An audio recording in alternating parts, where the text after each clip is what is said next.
It is Sunday, the 8th of February, and we're recording our Monday morning Matchday 25 roundup. We have Daniel Storey on the big screen. Hey, Daniel. Hello, James. Hello there, Daniel. And here in the studio, Tim Spiers. Hey. Well, hey to you, Tim. And also Reuben Pinder. Hello. Fresh back from the M23 we'll get into that, yeah. thing. All right. That was before on Sunday. But what we've just seen was the extraordinary finale to the Liverpool-Man City game. Extraordinary. I'm not sure where to even begin with this. Possibly with the very final significant moment, which was the third Man City goal that never was. Daniel. One of the weirdest incidents or collection of incidents I can remember in Premier League history. Firstly, I think the worst shot from halfway line that I've ever seen from an elite professional from Ryan Shirky, which should not be. What? Yeah, I mean because they can reach the goal. Well, it was a goal, wasn't it? Yeah. It went in, Daniel. It So looked like a little bit of context, just a little bit of context for anyone who didn't see the game. It had been an inconclusive affair until, what was it, about 73 minutes, was it? 74 was when 74, the when fun really Szoboszlai started. Yeah. had a sensational Szoboszlai missile. That free kick was incredible. Yeah, very similar to the one he scored against Arsenal Right. in August, heading towards Donnarumma for the slightest of split seconds, and then pierces right into the corner, and Donnarumma just doesn't even In honour of the Super Bowl this evening, I would call it a post-corner pattern. A post-corner route, I think the Americans would have it. I don't know what that means. When it goes straight, it's what the receiver would barrel downfield and then veer off at the last minute. And it was a beautifully executed goal and felt like a deserved lead for Liverpool at that point, Reuben. Yeah, absolutely. I think it was a little bit of a basketball match, as the cliche goes. It was quite end-to-end and very open, not quite what we're used to seeing between these two teams in the last 10 years. The quality wasn't quite there, which led to a lot of kind of scatty midfield play. But Liverpool were the more threatening team, it felt like, and the goal was probably deserved. Like Tim says, kind of almost identical to the one at the start of the season, but kind of with the opposite trajectory. Instead of a dip and curl, it was a dip and swerve almost. And at that point, we're all thinking, "God, where would Liverpool be without Szoboszlai this season?" The funny thing is, we'll find out midweek, of course. But then City somehow dragged themselves back into it, Daniel. Yeah, Neville's glory on Sky Comms, where he sort of said, what we need is Erling Haaland and Bernardo Silva to step up. Okay, fair enough. That has now happened. A ball is crossed into the box. Haaland does his Niall Quinn to Kevin Phillips by winning a really good header, to be fair, and knocking it down. And Liverpool, I think because the game was so frantic at that point, and as Reuben says, there were lots of mistakes, it was a really wonky defensive line. Szoboszlai was probably a yard too deep. Van Dijk was probably a second too slow. And Bernardo was the guy who popped up his first goal of the season, which surprised me. I thought he was probably the game's best player in terms of like the good stuff and the naughty stuff. That tackle at the end at 2-1 where he just sort of lashes out at Florian Wirtz. Maybe the defining player as much as the best in the game. But yeah, City got into it, and it did then feel like there was a really odd situation, which is that when 7 minutes went up, it's really unusual. Normally when that happens and the game is a draw, one set of fans sort of roars as if to say we've still got time. And actually at Anfield, both sets of fans roared, which is just, I can't remember hearing for a long time, as if like anyone can still win this chaos. But it did feel like City would probably be the ones that did it because they needed it more and had the advantage, or seized the advantage at that point. I love how into this game we are, by the way. We're just straight into it. We just want to talk about it. But anyway, that goal, the equaliser, it sort of really epitomised New City, because if you freeze frame it just before the cross comes in, there aren't any City players lurking outside the box waiting for them to do their little oval passes, sashaying around. There's 4 players in the box waiting for the cross. No one really looking outside. And there are only 4 Liverpool defenders marking them. So when there is the slightest of little darting runs from Bernardo Silva, the Liverpool defenders don't know how to handle it because there are no spare defenders to sort of counter that. So that goal just wouldn't have happened a couple of years ago because City never line up like that. That's also kind of symptomatic of the league more broadly, right? Like that style of football. Arsenal seem like the only team who are really good enough and dominant enough to play that, suffocate you into your own final third and eventually find a way through. Whereas City this season have had to lean into more up and down dynamic play. So all of a sudden, City at a level which seems to knock Liverpool well out of their stride. Had they sat back, Daniel? Was it one of those moments when they'd taken their foot off the gas a little bit too much at 1-0 up? I think there was probably an inevitability of that, particularly that they'd been pushing so hard to score the opening goal and then they'd scored it. I don't blame them for that in any way, because City looked deflated, at least for a few minutes. Guardiola was on the bench, kind of sat back like, this is happening again. And yeah, they put a lot into the game. Until City scored, it felt like they were playing percentages, but not necessarily going to win them, which was sort of the whole game in a nutshell for me. Kind of risk versus reward, and neither team getting enough of either. But yeah, I suppose in hindsight, they were the ones pushing. And to completely sum up the game again, it was a brainless decision from an individual player to give them the winner. So this is Alisson with his challenge on Nunes. On Nunes, thank you. Yeah. So a brainless decision to come and challenge for that ball. Well, brainless in so much as it was pure instinct. It was kind of getting caught up in the moment. It was like, I want to make the difference. I feel I need to do something to stamp my authority on a game that feels like nobody can get hold of the ball, even never mind the contest. And yeah, he's slightly unfortunate, I suppose, that the ball wasn't out by the time he fouled Nunes, but he did foul Nunes. At that point, it has to be a penalty. I know he kind of argued the point, but as soon as you saw the replay, it was pretty obvious. Well, you can't really argue with that decision, but a lot of people had a lot to say, not least on our YouTube channel comments, about the big decision at the end. Tim, before that, I think there's something else you want to Well, just on that, yes, Alisson makes a poor decision, but he's not helped by his defenders, where Nunes plays a really simple 1-2 and runs into the box. And if you watch the replay, Jones and McAllister, I think it is, just stood completely still.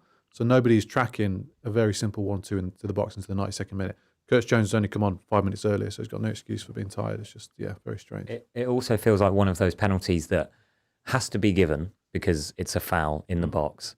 But the scenario that it happens in feels that makes it feel unnecessary. And the way the contact, it's not like an outstretched arm on a player who might score. The ball's going out, but because the attacking player gets there first, then the keeper kind of, goes into it, and then it has to be a penalty. But it's not like, it didn't feel that necessary. But I suppose Alisson ends up in that situation for the reasons you say, Tim, where his defence haven't helped him out.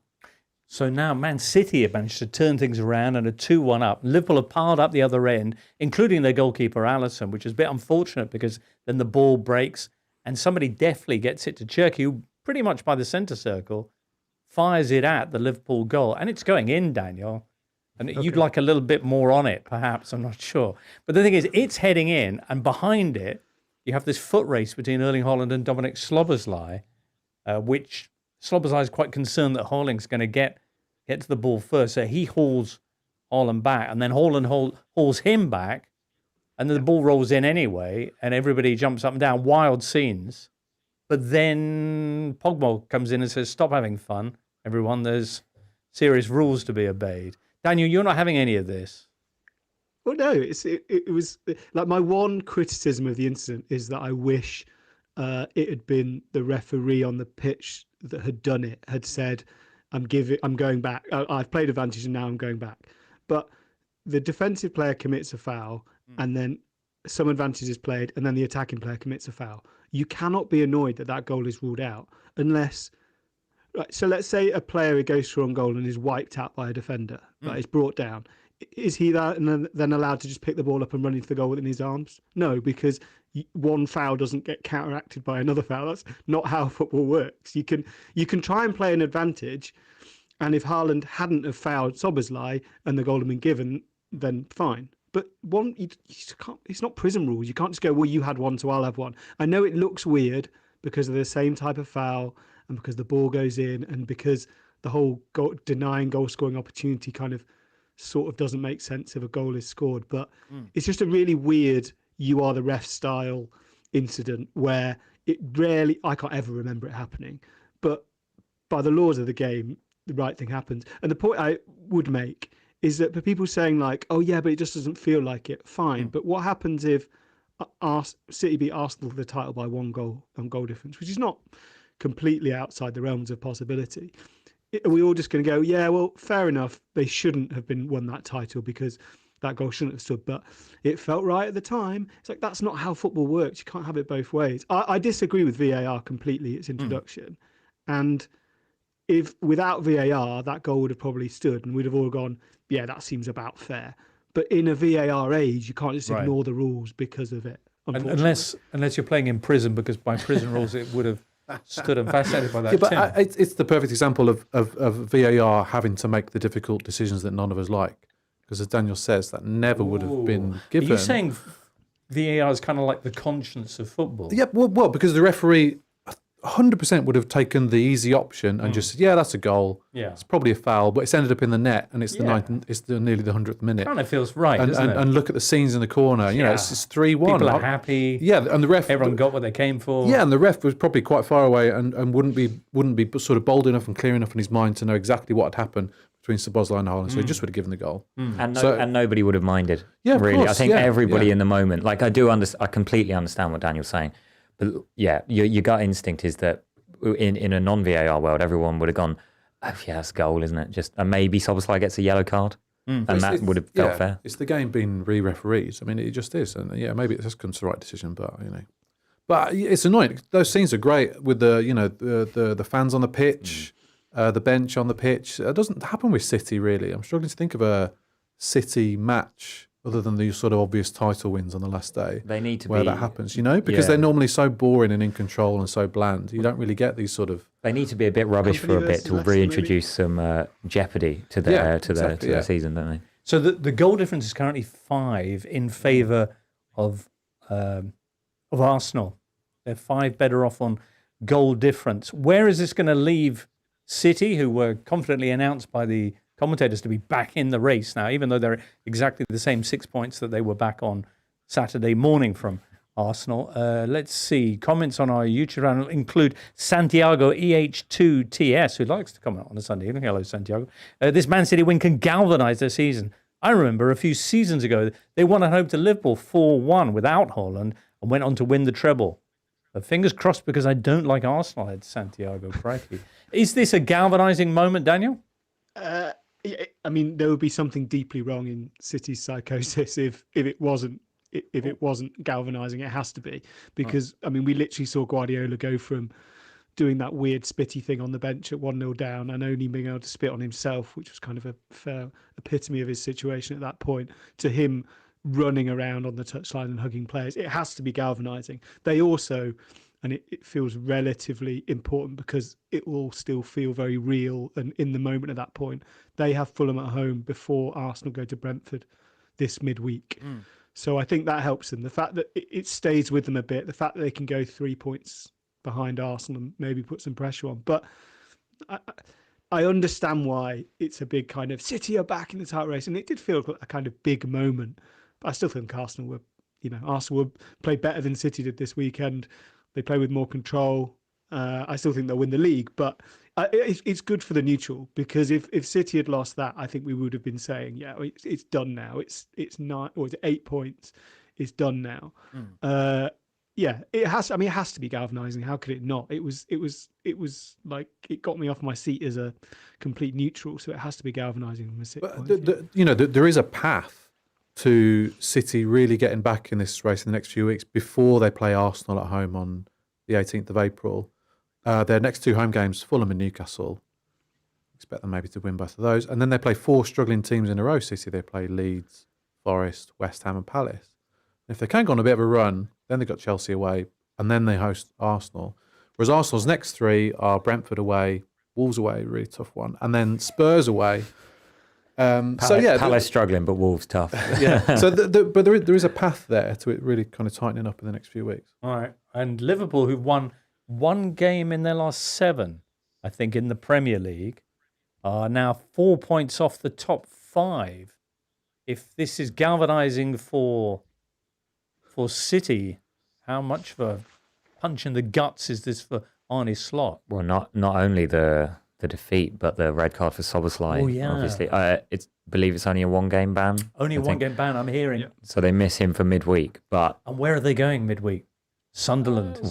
tough game, tough place to go. But yeah, I mean, not only missing their best player this season, maybe alongside Ekitike in Szoboszlai, but he was filling in at right back because they have no other right backs. So be interesting to see who plays there. Maybe Curtis Jones gets some more minutes filling in on the right side of defence. But yeah, not ideal for them at all. All right, only 2 league teams still unbeaten at home in anywhere in English football this season. One is Sunderland, the other is Bromley.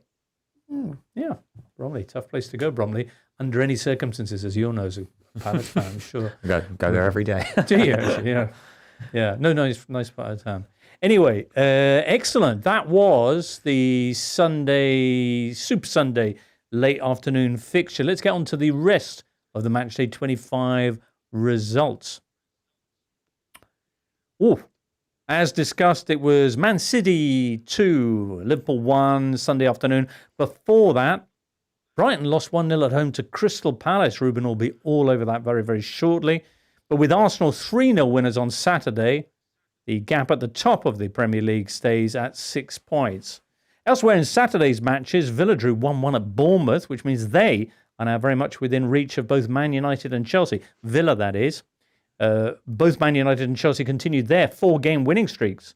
Or actually, both Man United and Chelsea have now got 4-game winning streaks under their new managers, Carrick and Rossenia. United beating Spurs 2-0. Chelsea 3-1 winners at Wolves. What else happened? Brentford and Everton both climbed a place. The Bees coming from behind to beat Newcastle 3-2 at St James's Park. Everton, meanwhile, 2-1 winners at Fulham. While down the bottom end, West Ham's 2-0 win at Burnley. And Friday night's 3-1 win for Leeds over Forest leaves Nottingham Forest just 3 points above West Ham and the bottom 3. Burnley are now 11 points from safety. We've got a full midweek of action. Matchday 26 coming up Tuesday, Wednesday and Thursday. And we've got an extra pod if you're after a bit of Tuesday night reaction. Wednesday morning we'll be here with an extra show to talk about what's happened in the previous night's matches. Very well. Having covered what happened to Man City, where do you want to go next? Do we want to touch on briefly Arsenal's 3-0 win over Sunderland? Or is there something, perhaps actually Sunday's other affair, Reuben? Brighton Crystal Palace. I agree. I think we should go there. All right. Bit of comms, Charlie, is it? We've not really had a break yet, have we? No, okay. Dum, dum, dum, dum. Random advert. I don't know what adverts you get, YouTube viewer, on yours, because I know it's targeted, isn't it? I was about to launch into what it could have been. I realized I would have revealed a lot about my browsing preferences and that. But yeah, care homes, that kind of thing. Yeah. What kind of targeted ads do you get? Or do you listen to it ad-free on the app? On YouTube, I've signed up to premium recently. Have you? So How no much ads. is that? $7.99 a month. Oh, it's worth it, isn't it? Yeah, I'm not caved, but it's worth it. yeah. Right. Okay. Now, where were we? Brighton Crystal Palace. Bit of comms, Charlie? Nice. This will be the goal, I imagine. Do beg your pardon, everybody. Thanks for your patience. Right. There you go, Reuben. Sarr will tear you apart again. Just the one goal in this game, but it was a good one. It was a good goal, yeah, with a huge impact from Evan Gesson coming off the bench just after his... So Villa fans had roundly decried Gesson as the worst player they'd ever seen. Yeah. What was your take? Well, a colleague of mine, Alex Barker, was very, very positive on Gesson in the summer, actually suggesting him as a Crystal Palace signing for that position. As it went, he went to Villa and didn't really play. And when he did, he didn't impress. And I kind of put that, I would like to put that down to the fact that Villa have a strange way of using wide attackers. And so maybe he didn't quite fit in to Unai Emery's very specific system. But he came on for Pino and was instrumental in Sarr's goal, which, Sarr just loves scoring against Brighton, apparently. So yeah, great to have him back from AFCON and an injury before that. So Palace have really missed Sarr. He's kind of the only was the only penetrative attacker in the team. Whereas like Yeremy Pino, who came off for Guessond, has kind of been struggling to influence games much, kind of adapting to the physicality of the Premier League. It was, from a Palace point of view, an encouraging performance. Wharton returned from suspension. Also, I was going to say another new arrival, Strand Larsen. Yeah, of course. And, he made his debut. So I was actually at the City Ground in Nottingham last weekend to watch us draw 1-1 with Forest. And that game, with all the Mateta stuff, he was deemed not in the right headspace to play. So kind of it was Pino false 9 with kind of split strikers. And it was all a little bit weird, but kind of worked. But, the team that liked to kind of go long and play quite direct, and they were clearly missing a physical number 9. And Strand Larsen made his debut today and, looked good. It's a low bar given how poorly Mateta's played for the last few months while carrying that knee injury and seemingly having his head turned on a move away. So to have a mobile 9 who actually linked up some play, had a couple of shots and seemed to be, believing in the team kind of project. He spoke about wanting to win the Conference League. That's got to be the priority now.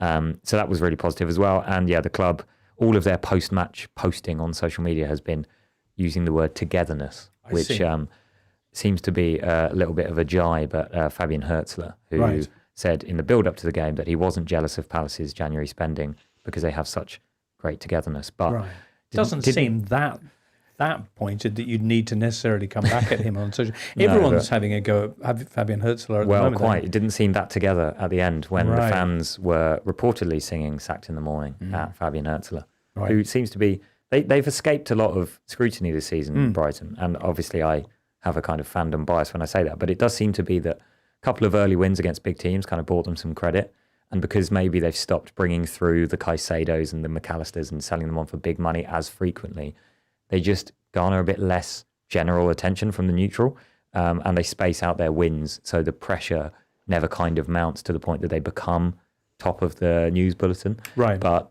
they've seemed to be quite underwhelming and kind of, they didn't seem that inspiring on the pitch today. It was a tough watch for a lot of people. It was, although Dean Henderson enjoyed it. He did. Lovely knee slide at the end. Very nice. Palace have been spacing out their wins, as you put it. How many games has it been since you won a match? 12. So the last time I was on this show, mid-December, I'd just come back from Ireland to watch us beat Shelburne in the Conference League.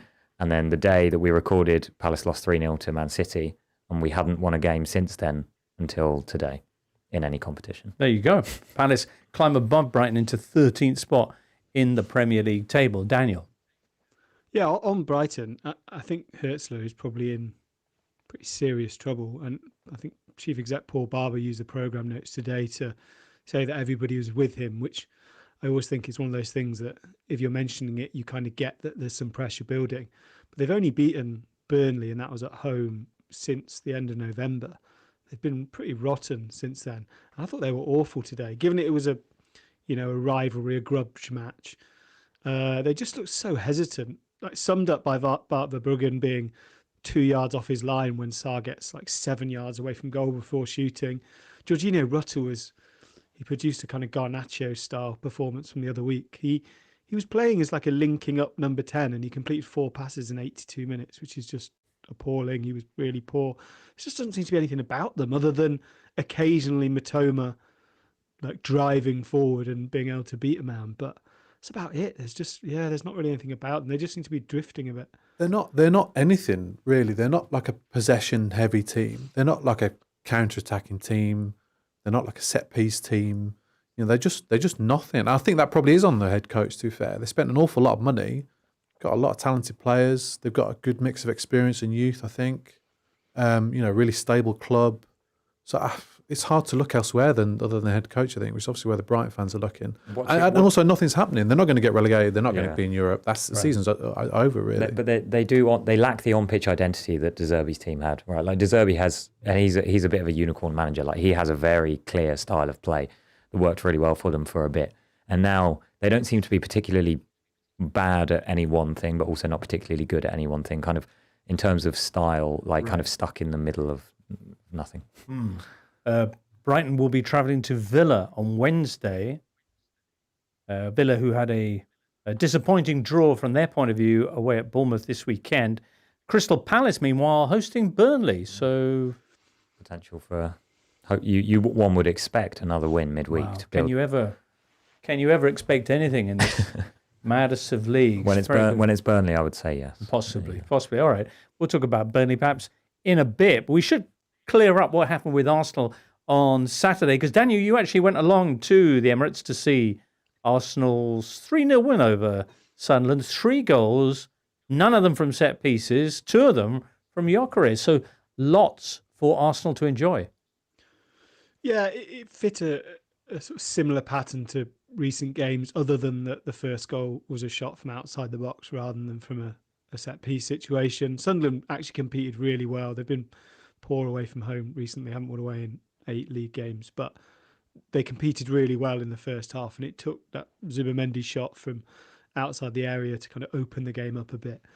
And then in the second half, Arsenal kind of do what they've done this season, which is they make changes, and generally the strikers who come on score more goals than the strikers who started the game. And Gyokeres has now got 8 in the league this season. 6 of them are against promoted clubs. The other 2 were at Everton, which was a penalty, and against Forest at home. So he is being that kind of flat track bully. But while Arsenal need to beat teams who they are better than, then Gyokeres may well prove helpful, because they're better than most teams. And as soon as they broke the resistance, it did feel like the game was theirs for the taking. So yeah, it was a very much a last 20 minutes played at half speed, which is everything Arsenal and Arteta want with 4 competitions. Absolutely. Is that kind of what he's actually been bought for, Gyokeres, given that Arsenal could beat the teams that actually came out to play against them, but it is the sides at the bottom of the table, relegation strugglers, etc., that had posed them the problem in the past, that a player like him does enable them to bully the flat track teams? Yeah, certainly for the low block thing. I'm not actually sure if that's completely happened. I mean, Arsenal won all 6 of their games against promoted clubs last year. And as I say, 6 of the 8 goals have been against promoted clubs. And most of those, I think only the Everton goal were to kind of change the match situation. So to turn a draw into a lead, or a deficit into a draw. The others were, 2 against Leeds and a 5-0. Leeds in a 4-0, 1 in a Forest 3-0, 2 here where they're already 1-0 up. It's more been sort of icing on cake goals, I think, which I don't think is what he was bought for. But him starting scoring again, and them having Kai Havertz and Gabriel Jesus, who both started this one, they've clearly got 3 options now for probably 1.5 positions. So I think that kind of works, just the competition alone. All right, 6 points clear of Man City, but they may not be by Thursday when they take the field against Brentford. Brentford, who are, along with the Gunners, I think, form team in the Premier League. No, fresh from a 3-2 victory away at Newcastle on Saturday. Job Extravic writing in saying, with 2/3 of the season played, currently Brentford and Everton are 7th and 8th in the table. What are their chances of holding on for a European spot? Yeah, I mean, they've been defying everyone's expectations, certainly mine, this season. I thought they were a decent shout for relegation, to be honest, at the start of the season. Brentford. Yeah, just purely going on the fact that, they'd lost Mbumo and Visser and Norgard and their manager. who felt like Thomas Frank was everything to Brentford. Right. And he was the one instigating and overseeing everything. Are they better without Thomas Frank than they were with him? I'm not. Given the players that they've lost in the meantime. Maybe. Maybe. I mean, this season would suggest so, right? And I don't mean to have a dig at Thomas Frank, but just going on the 25-game sample size that we have, obviously Thomas Frank did an amazing job to get them where they were. Right. But they've won more games than Liverpool this season. And obviously Liverpool went through that terrible run, but 12 wins, 7th place, 25 games the way through. It's no longer just like a run of luck. Like they are legitimately good. But Dango Ouattara was amazing in that Newcastle game. His cross for Jan Out's header was superb, and obviously the Murphy handball that led to the Brentford penalty reminded me very much of, you remember Stephen Taylor back in the day in the mid-noughties handling a ball on the line, and to try and make it look like he maybe hadn't done that, he kind of fell backwards as if he'd been shot. I thought maybe Murphy could have taken a leaf out of that book, but Brentford were amazing. And what I really enjoyed watching that was that you have the late drama of Newcastle making it 2-2. And then the Brentford fans, obviously at St James's Park, the away fans are like way up in the gods. And then that gut punch winning goal for the away team that just gets met by kind of some distant noise. And the rest of it, you can feel the silence just, yeah, it's great. So how much of a game are Brentford going to give Arsenal on Thursday? Is that at the G-Tech? It is at the G-Tech. What do you think, Daniel? I mean, they'll certainly, they'll give them the game. It'll be a relatively set PC affair, I suspect, given that both teams are really, really quite good at that. I mean, this is a level above. Brentford this season, I think, have excelled in those situations whereby I think they just get taken too lightly. They're seen as like the other game. You know, we've got Liverpool and Chelsea coming up, and then we've got Brentford. They're seen as that by some teams, I think, and it's pretty unforgivable given how well they've done. But yeah, they've just won at Villa Park, they've won at Newcastle. They'll give a good game, and they'll really, really want to kind of stamp their authority on that because they can qualify for Europe. I just think Arsenal's control probably means, I mean, I think Arsenal will win the game. But yeah, Keith Andrews should be, what I will say is this game is basically the two managers of the year, the two contenders to be manager of the year this season, because Arteta, if they win the league, will probably get it, and Keith Andrews, in terms of expectation versus achievement, is way, way ahead of everyone else. Okay. I have to put Unai Emery in there. Sorry, there's got to be three contenders there, Daniel. Surely. Okay, you get fine. Well, no, but they haven't signed any players, and they're third in the league. Yeah, no, you're right. You're absolutely right. They've just brought back old ones.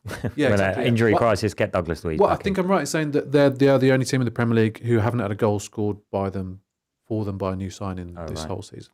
Really? Well, Harvey Elliott's barely played, hasn't he? Jadon Sancho's getting some more minutes now, but also yet to score. Great stat, though.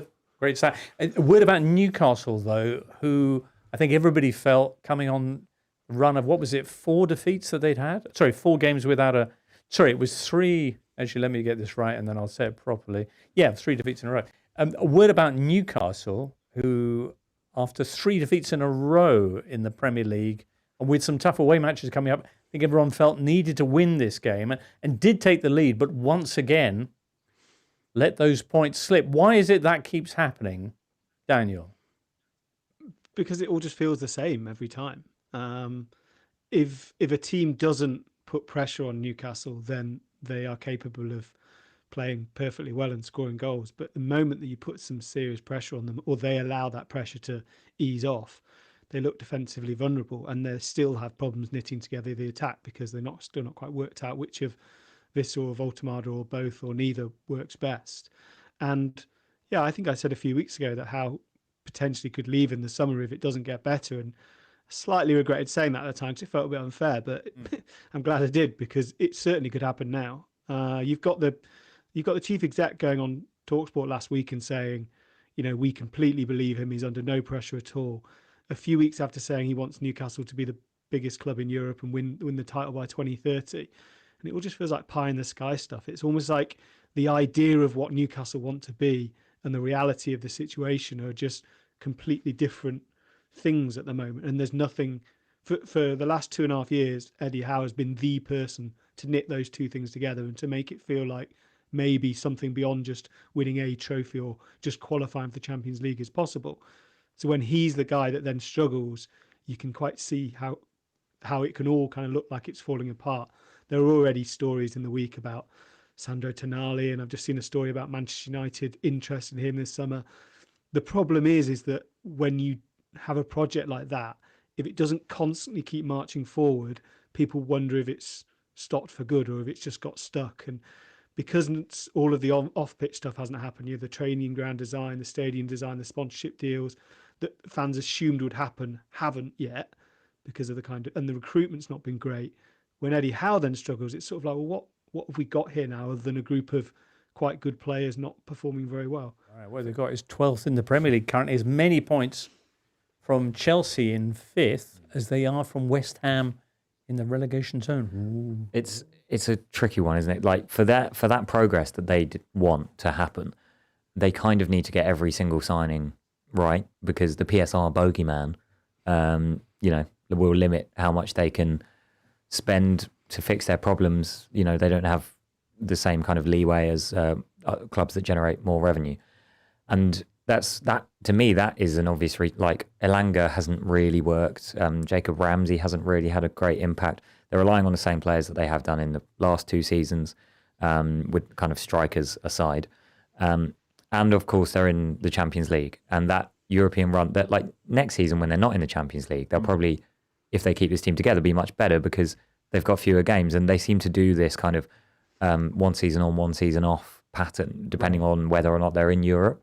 And then, and I think that fatigue is very evident when you watch them. I think Match of the Day showed a stat saying it was them and 2 other teams have conceded 11 goals in the final 10 minutes of games, and nobody's conceded more. And I think that fatigue was very evident when you watch these highlights back. There was a lot of kind of passive defending towards the end, and maybe they're a bit knackered, and they seem overly reliant on Bruno Guimaraes as the creator in midfield, which is kind of why they moved him from playing as a number 6 to as a number 8. But a lot of their team seems built with physicality in mind, and maybe they need to address that balance slightly and have a bit more creativity in there as well. Good news is there's a visit from Dr. Spurs coming up midweek. Tottenham Hotspur, who've waved their benevolent wand at so many struggling players and clubs of late. We'll get on to what they got up to this weekend next. Let's see. Who's a cricket fan here? Yeah, me. Yeah? I think all of us. Tim went to the Ashes. Ask Tim. Right. At Tim Pawn, who's watching in Sweden. Hello, Tim. It says, what is flat track anyway? This relates to Gyokeres' scoring record. What is flat track anyway? And why is it easy to bully someone on it? Cheers for lovely pod. Thanks so much, Tim. Anybody want to answer that? Tim, Reuben, you... I believe this idiom derives from a flat track describes a cricket pitch or wicket, I suppose, with not a lot of movement, very easy to predict where the ball's going to go. That people describe that as flat. So then for a batter, it becomes very easy to rack up runs. It's like we'd call it stat padding in football, I suppose. If the pitch is very easy to play on for the batter, that's where it comes from. It's one of many idioms that football has stolen from cricket. Well, yeah, you hear it more in football now than you do in cricket. Which other ones? Corridor of uncertainty. Is that a cricket? That's term? like fourth, fifth stump kind of. It makes the batter hesitant, and in football, it makes defenders hesitant as to whether or not to try and intercept it because they might score an own goal. Yeah. It's the same principle. Yeah, I mean, in football as in life, I would say. What other ones? This is fascinating. Do you have a corridor of uncertainty in your house? I have a corridor of certainty, and it's really narrow. What other? Do you have any other cricket into football? No? I'm sure there are more. I'm sure there are more. Hey, perhaps you know one, viewer. Do let us know. Anyway, moving on, I teased everybody by saying we're going to talk about Man United's game against Spurs, which is Saturday lunchtime affair. Interesting. 4 wins out of 4 now for Michael Carrick. Last time Man United won 4 Premier League games in a row was actually not that long ago, 2024 under Erik ten Hag. And their run under Ole Gunnar Solskjaer was even better than that. They won 8 victories in a row in all competitions when he first got his hands on the wheel. But this game here, I guess we should start off with the big turning point, which was the red card for Cristian Romero. 9 minutes later, United had taken the lead through that Brian Mbeumo goal. He scored in 3 of the 4 games under Carrick so far. But Romero, who was kind of widely kind of vilified, pilloried, etc., for this red card, I would say it takes something special to go on social media criticising the club for not giving the manager enough players to work with and then getting yourself ruled out for the next 4 games with suspension. Hey, Daniel. Yeah, well, that's it. It's actually the perfect piece of performance art. He's saying, look, like I'm missing even now. Like you've got even fewer options. If you'd have signed some players, it wouldn't have mattered if I'd have got sent off. I mean, it's he does seem to be the sort of lightning rod as a person and as a player for things to happen to Romero. You know, he's I think he's a second top goal scorer this season in all competitions.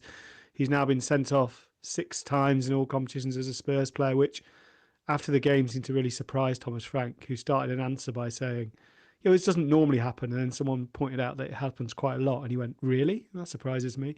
Which, again, PR-wise, it just made me laugh a little bit.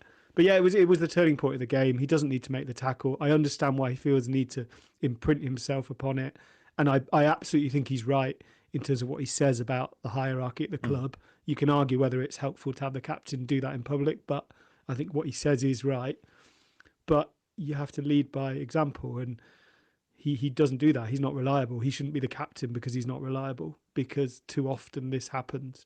Tim might disagree as a quasi former Spurs correspondent, but well, I heard that someone threw that out last night or this morning. Yeah, he shouldn't be the captain because he gets sent off a lot. But I don't know. Roy Keane and Patrick Vieira used to get sent off quite a lot. Sergio Ramos may be a closer comparison here. Yeah, it depends what you want from your captain, really. If you want a sort of a leader on the pitch, someone very thoughtful, sometimes aggressive. Yeah, when he's on the pitch. I don't know. I disagree with that notion. I think it speaks more to the absence of other potential candidates rather than him, that people are talking about whether or not he should be captain. Like if Spurs had a properly built squad, then he wouldn't have to be. Right. I'm not sure if it's the biggest issue facing Tottenham right now. Certainly he won't be something that's relevant to their next 4 matches, which is a lot.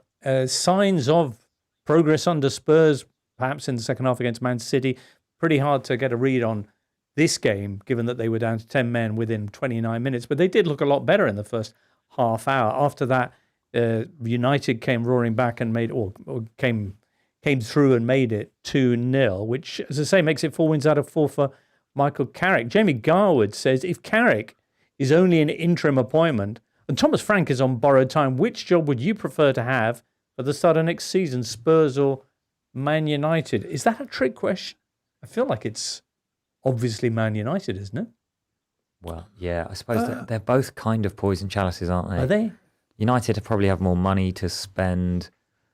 But isn't Carrick demonstrating that United's not a poison chalice if you just come in and do sensible things? Well, interim managers can do well at Manchester United. Permanent managers can't. That's how it works. Well, why does it work that way? But why is it? So we did address this about a week ago, and apologies for this, but why is it not right to look at what Carrick's doing and go, well, obviously he should continue if this continues? Well, I mean, it's a fair stance to take, but I do think there's no harm in waiting to see how he deals with different game scenarios, because like the first 2 wins are playing quote unquote underdog football against big teams, and that doesn't necessarily mean that it would be consistent across. And playing Spurs, who 10 men who did sit deep, but yeah, 10 men is a caveat, but also they beat Spurs and they were defending quite deep, and United managed to engineer the chances necessary to win, which was encouraging. But I don't think there's any harm in waiting.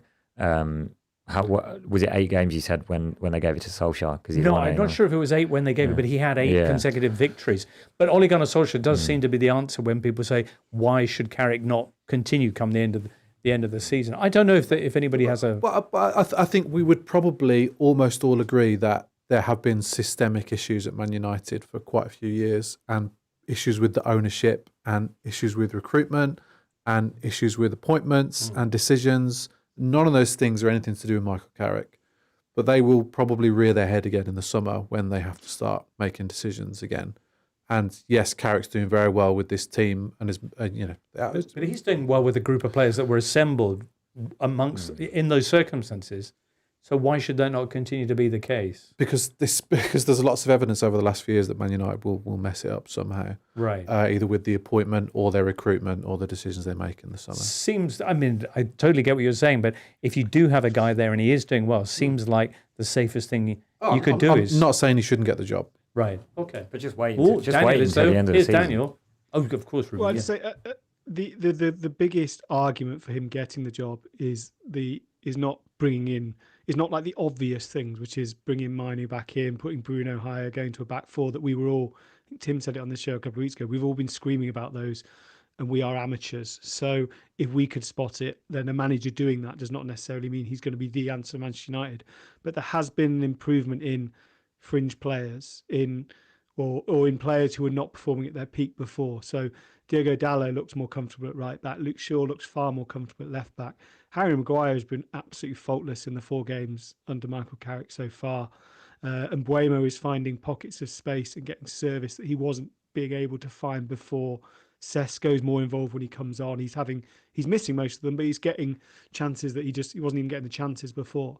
I think that's the That's the bit that persuades me more than just, oh, he's picking Kobbie Mainoo now and we look really good, or, oh, Bruno's doing a lot of stuff. Because that sort of felt like the logical thing of what should have been happening anyway.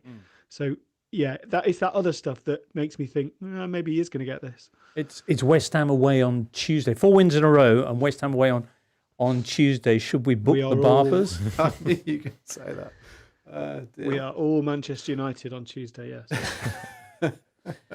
West Ham have a good record. I think they won. Let's check. Ooh, They do indeed. They won this fixture the last 3 seasons. One of them got Ten Hag the sack, didn't it? Ooh. I think was that a late penalty? He's got to be there, hasn't he? I assume that there'll be a betting company will be put in front and centre at the London Stadium. Ready with Somebody the there ready shears. to- Yeah. Well, I hope so. Tuesday, that is. Tuesday. As for Spurs, on Tuesday, they're going to be taking on Newcastle, which is, stats fans, the most played fixture in the Premier League that's never finished 0-0. Remarkable stuff. How worried should Spurs be right now? They are 6 points from the bottom 3. They have Newcastle coming up, and admittedly, we just talked about Newcastle's current issues. After that, they've got Arsenal, Man City. They had the other day, but they've got tough fixtures on the way after those as well. Anyway, yes. How worried should Spurs be right now? Yeah, they can go down, definitely. And I don't think they will, and I suspect the odds suggest that. But they certainly can go down because they're not playing well against any type of opponent other than European opponents, who tend to give them a little bit more space, allow them to play with kind of space in front of them, allow players to run with the ball. That's not happening in the Premier League, and they look pretty clueless at how to deal with it, other than passing slowly or eventually over-committing someone and getting caught. So yeah, they are in trouble. They've still got to play most of the teams down there. When we've talked about this before, the question was whether the teams below them would get enough points to put enough pressure on. I'm not sure about that, but yeah, they can. And the thing is, if they don't, this is a real cliche, but like, if they don't get into the headspace that they can go down, and then they are in a position where they are 1 or 2 points above it, that's a real problem. Because if nobody's even thinking about that as a possibility, then it suggests that nobody realises how bad they're playing. Because ask any Spurs fan, they'll say we're one of the 3 or 4 worst teams in the league at the moment. Identical record to Leeds. 7 wins, 8 draws, 10 losses. Spurs admittedly have a goal difference of 0, and Leeds is -9. And Leeds have kind of had a resurgent last couple of months, but that is alarming when you look at the table. Also alarming for Spurs is the fact that in Tuesday's Newcastle clash, they're going to be without Romero because his suspension will be getting underway. Also, Destiny Udogie went off with a hamstring injury. Porro's missing, so they were playing Archie Gray at right back. Right, Jed Spence also out. So it's he's all a bit reminiscent of that. You know that period under Ange when like Archie Gray had to play centre back, and it's a little bit like that now, isn't it? Well, I think the end of the game with Sousa at left back, who's their new Brazilian, but he's only a teenager, I think, and Dragusin at centre back. I mean, if they have to go with that for a couple of games, it's not good. We'll have a reaction to what happens on Tuesday there and in the other matches that night in Wednesday's extra special, totally extra. Next up on today's show, we're off to look at Leeds Forest. Ooh, what did I just delete? Come back. It's gone. Quick mention for... Got an extra show for you on Wednesday morning. Before that, on Tuesday, we'll have a brand new European show, which will be dealing with all sorts of exciting Juventus's big Sunday night game with Lazio. Perhaps you're watching that at the moment. I don't know. Also, Le Classique, which is happening in Ligue 1. Sees Paris Saint-Germain try and reclaim the lead in the French top division, but against their arch rivals, Deserbi's Marseille. Anyway, we'll have reaction to all of that on Tuesday morning. Right now, though, Daniel, coming to you for a big chat about Leeds 3, Nottingham Forest 1. First of all, this new Leeds manager is doing brilliantly well. Yeah, it's a sort of sliding scale now. It's starting to end the negativity around Leeds. But when the teams were announced and Gruyev was playing central midfield, I saw quite a lot of Leeds fans saying, like, God, this is the moment he's lost it. It's all going to fall apart. Why? And I understand that is part of Leeds' entire, not just modern, but their entire identity. So is about why things was falling apart. Gurev regarded as such a disappointing pick for the starting 11? I just think they think he's quite unappetizing. He can be quite stodgy with the ball, but actually it worked magnificently. I think he was probably the game's best player in terms of energy in midfield. He wasn't the one to recycle the possession and play dynamic passes for the most part, which helps because he isn't brilliant at that. But Leeds were as good as they are in every evening match under Daniel Farke at Ellen Road. So he has now been Leeds manager for 21 night matches. They've won 18 and drawn 3, which is ludicrous. There is something about that stadium, and I know this sounds twee, but if you haven't been, there is something about that stadium for a night game where you feel like you've got far less a chance than if it was a Saturday lunchtime kick. Can confirm. It's just louder. Yeah, definitely can confirm. Gurev, not only doing the things which you just said, Daniel, but also producing. Was it the pass of the season?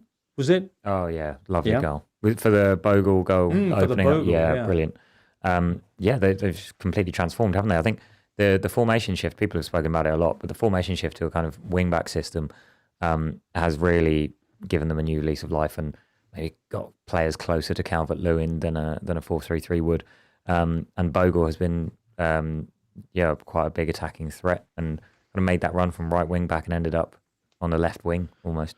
Excellent. I've just seen Leeds generated 2.5 expected goals. So can't say they didn't deserve their result. And that would be a concern for a Sean Dyche team that are meant to be good at defending. Right. Well, let's hear about the concerns. You did get a goal back through new signing Lorenzo Pizza Crouch Luca. But what other Forest thoughts? Any other positives, Daniel? Oh no, absolutely none.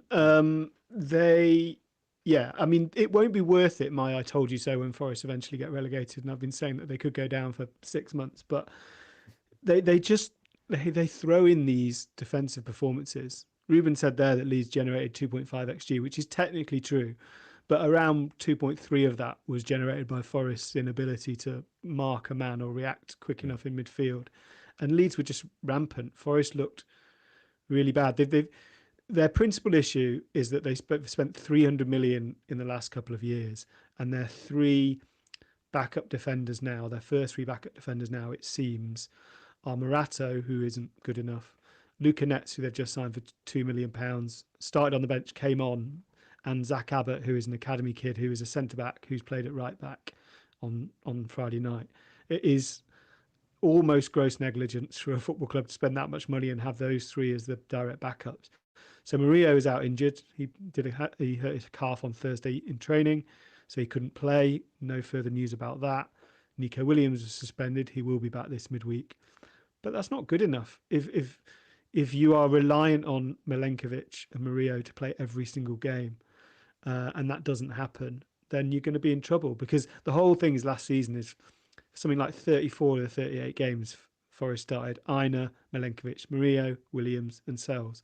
And Sells is injured as well. So Stefan Ortega made his debut on Friday and looked a little bit shaky as well. So, yeah, it's not good. They do have Wolves at home on Wednesday evening. And this is not said with any intel at all, but if they don't beat Wolves and West Ham have beaten Man United, I think Dyche might go, because I think the owner will get very, very worried about being in the relegation zone and being unable to get out of it. Would that leave you looking for your fourth manager of the season, Daniel? You better believe it. Yeah, never been done before. Four in inverted commas permanent managers in the same season has never been done before. He's not in the Premier League. Not one to make rash decisions though, Marinakis. Well, we'll see. It would also leave Nottingham Forest and West Ham level on points. So, yeah. And West Ham are a team in form. We'll touch in a second on what they did this weekend. Reuben, I know you got something to interject, but I'm not sure if it's quite as relevant as this from Podrick, who says, I'm behind watching your stream, but the most obvious cricket to football term migration is hat trick. I didn't know that was a cricket term. Podrick continues, the term first appeared in 1858. I have some of that. 1858? Yeah, cricket's been going a long time. It certainly has. Interestingly, a cricket hat trick. Podrick's still going. Oh, go on, you might know this. A cricket hat trick can span across days. What? Oh, of course. Because you could have the last two balls of one day and the first ball of the next day. Right. Yeah. So why is it called a hat trick? Was there something to do with the hat? The etymology of it, I don't know. Oh, so I Podrick, was, if you Daniel, Well, I was just going to say, on a slight tangent, and to be a parody of myself, I was watching a Nottingham Forest 97-98 season review DVD the other day, or video the other day. And so the commentator used the phrase old-fashioned hat-trick to describe scoring 3 consecutive goals in a match. That's a German hat-trick, isn't it? no, a German I thought hat trick German- is in the Yeah, same German half, I hat-trick's think, and it has Yeah. to be each foot and a head. I think Which that's we right. call a perfect hat trick. Okay, Yeah. but they need to be in the same half, which is pretty brutal stuff. Just taking it all the way back to basics. Do you know why it's called football? Tifo did a video Yeah. on this, didn't they? Yeah. Brilliant. Am I going to be surprised by the answer? Is it I mean, I was, Go on then. because it's played on foot. As opposed to on horses. Yeah. Oh right. Yeah. According to Tifo, the brilliant guys at Tifo. Is that really good genuinely the video. case? According to Tifo. I'm not going to argue with those guys. We don't doubt Tifo Sports. But were horse baseball games that prevalent? All at the time? rage. Really? What about having watched handball at the Olympics? They do not do it On their doing hands. handstands. So Disappointingly, know, because that but- would be a sport. Sorry, just say it in the video, they talk Yeah. about early versions of football, people would just pick the ball up and run around with it as well. Yes. So, yeah, but that was But still... was that called football? I Yes. thought that was called. We call that rugby now. Yeah. Do you know? We'll get back to Matchday 25 in the Premier League. Let's see. West Ham, mentioned them. A good run of form. 2-0 victory against Burnley. This Saturday means they've won 3 of their last 4. And they got a clean sheet as well. That's the first clean sheet that Nuno has enjoyed all season. Burnley now 16 Premier League matches without a win. FPL Banger Podcast says, are Burnley fans better off just watching their team every alternate season? Because they'll go down to the Championship, do really well, sometimes under Scott Parker come up, not do very well, sometimes under Scott Parker, and so on and so forth. How long do you think this Scott Parker cycle will be continuing at Turf Moor? Has he been there before? Does that make me sound really stupid? No, well, he was there bringing them up last Right, season. yeah. No, I was getting a bit fanciful in my reading. It's a of strange that. existence, isn't it? And I think a lot of clubs are going to... we've seen clubs go up, like Southampton, for example, come up, be embarrassingly bad, go back down, and maybe a couple of years later come back up and the same thing happens again. And it must be... Like I compare it to when Crystal Palace went up in 2013 with a very weak squad. You look at that squad now and you think they would absolutely come rock bottom, maybe not get a win all season in the current Premier League. They finished 11th and Palace were able to, solidify their place in the league. Push on. It feels a lot more difficult now with kind of financial disparity and everything. So it must be a strange existence to be one of those yo-yo teams, knowing that wins are going to be very, very rare. Daniel. I think one. This is off the top of my head theory, like fag packet theory, but I think 4 of the last 6 teams that got 100 points in the Championship came straight back down. I wonder if you almost get punished. So Scott Parker last season at Burnley had a brilliant defence. They got 100 points. You sort of can't legislate, or you can't there's no mandate there to overhaul the squad. Whereas Sunderland finished, I think, 24 points behind Burnley, and obviously went up in the playoffs. And then there is a mandate to say, right, oh my God, we only came 3rd in the Championship. We were miles off it. We need to completely overhaul the squad. And they obviously got their recruitment really, really right, which helps more than anything. But I think it's really hard if you win a league, then Leeds had it. They had Joel Pirro as a striker for half the season until they got Calvert-Lewin in, because they thought, well, this guy was our top scorer last season, so we sort of have to stick with it. They played Nonto and they played Dan James until that change against Man City, because they were like, well, these are the guys who are the best players in the Championship last season. So it is really hard, I think, if you dominate in one league, to have the guts to go, we're going to spend 150 million because we don't think these players are good enough. Well, that's a very fair point and an interesting theory, although I should continue with the second half of FPL Banger Podcast's post, which I missed out, where he says, or where they say, how have they possibly spent 100 million in each of their last 2 Premier League attempts only to finish 19th? So it's not that they didn't make spending. Yeah, although this season was slightly different. They lost James Trafford, who's the best goalkeeper in the Championship. They lost Taylor Harwood-Bellis, who is the best one of the best defenders. They lost. Someone else left. Someone will tell me who it is. Who was the Brownhill went? Yeah, Brownhill went, didn't he? But there was someone else who was like key last season who they lost. I think this was just a bit of a. I mean, I don't think they're very good, and I think it's getting a bit toxic at Burnley now. And I think Parker probably should have gone a couple of months ago, and because there's almost no point sacking him now. But I do feel for clubs like that because it's kind of hard to get it right. Like Leeds are a bigger draw to players than Burnley are. That's just the reality of it. So they could go and I don't think Calvert-Lewin would have joined Burnley. I don't think Okafor. I don't think these players would have joined Burnley. So it's actually, I think it's really hard if you get 100 points, then say, right, we're going to try and buy half a new squad, and we're also probably going to be shopping for players that is because they haven't got another offer in the Premier League, basically. On Daniel's point about having kind of like a mandate to spend because you've come up through the playoffs, so in theory you were a level below the Championship winners. I wonder if there's like a tactical element to that as well, because anecdotally to me it seems like playoff winners fare better in the Premier League than Championship title winners, because maybe they're more used to playing in uneven games, or like more even games where they're not the dominant team. Right. Whereas like Company's Burnley, for example, they were playing everybody off the park in the Championship, and they were never able to play like that in the Premier League. Whereas teams who maybe go up in sixth have a little bit more Scrapping. Yeah, scrapping, but also maybe like just tactical diversity to them. Okay. West Ham anyway winning this game, as I mentioned, not conceding for the first time under Nuno, and Crescencio Somerville continuing his excellent form. He's now scored in the last 5 matches in all competitions. Tati Castellanos in time with his first Premier League goal for his new club, having previously scored in the FA Cup against QPR. Villa dropped points. Tim, how do you feel about that? Not really very much. No. Bournemouth 1, Villa 1. January signing for Bournemouth, Ryan, with a lovely goal. It was very nice. But if ever you're going to give an assist to an opposition defender, you'd give one here, I think. Who was it? Was Luca Dean. Absolute traffic cone. Oh, it's just, I've never seen anything like it, especially at this level. It was like when you're playing FIFA and your controller dies, so your player just stands still. Maybe that's what happened. We'll never know. Emi Martinez had to make 7 saves because Bournemouth were really piling on the pressure. 20 shots they had. Eventually, they broke through past the Argentine keeper and answered Morgan Rogers' excellent early goal in which he slammed the ball into the roof of the net from quite short range for him. Anyway, there you go. Villa are going to be hosting Brighton, as we mentioned, who are in rotten form. That's Wednesday.